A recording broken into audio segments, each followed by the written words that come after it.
The Olympic Games in Vancouver have certainly generated an awful lot of extra traffic going between Vancouver Island and the mainland, particularly people leaving their cars behind and going on as foot passengers. As we first showed you last night, BC Ferries will lay on nearly 24 more sailings this weekend to accommodate the volume. In Nanaimo, some people were wishing that they had their own foot passenger ferry back. The company that last tried it went belly up in 2006, but the dream of a foot-link ferry is floating again. A News Mid-Island Bureau Chief Jonathan Bartlett has the story live in Nanaimo. Jonathan.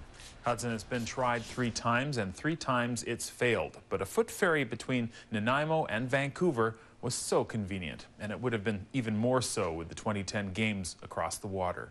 There was a rainbow over the Nanaimo harbor today, but the gold, of course, is across the Georgia Strait. The Olympics in Vancouver are so close, but yet so far away. Bet you wish the Harbor Links ferry was still running. Oh, totally. I've just heard the lines are crazy for the departure bay and the other ferries. When you get off the ferry, everybody rushes to the bus, but being able to go from downtown to downtown. Yeah, that would be perfect if they had something like that for the Olympics. Thank you. Cheers. The Harbor Links passenger ferry ran between October 2003 and February 2006. It took just an hour and 20 minutes to get from downtown Nanaimo to downtown Vancouver. But the ferry service, like the 2 others before it, failed. The Harbor Links vessel was pulled from service due to major engine problems. Shortly after that, Harbor Links filed for bankruptcy. As I understand it, the Harbor Links wasn't capitalized enough when they lost that one engine. They didn't have the capital in place to replace the engine as quickly enough. It's, of course, too late for the Olympics, but the dream of having a downtown to downtown foot ferry service linking Nanaimo to Vancouver is not quite dead yet. I think it's alive more than it's ever been alive before. The regional district hopes to work with the City of Nanaimo, the City of Vancouver, the province, BC Ferries and BC Transit to explore options to re-establish the passenger ferry service to Vancouver. I would think the opportunity is very significant right now. All avenues will be looked at. Subsidies, grants, even a public-private partnership will be considered.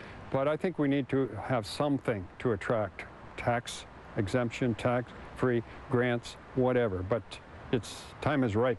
Other ideas, offering chartered trips for sporting events and concerts. Whether it's making the vessel available to the Vancouver Island Conference Centre as a charter to bring over convention goers, or setting up charters over to Vancouver to go to some of the Canucks games, BC Lions, that kind of thing. With record numbers of foot traffic using BC ferries, a passenger-only ferry service would have no doubt been very popular during the Olympics. And while it's too late now, the City of Nanaimo says there are investors waiting in the wings to run such a service in the very near future. The one consultant that we talked to indicated she was hopeful of making an announcement later on in the fall of 2010. Joe Stanhope says that the Canada line out to the Vancouver airport would make the passenger ferry service even more convenient.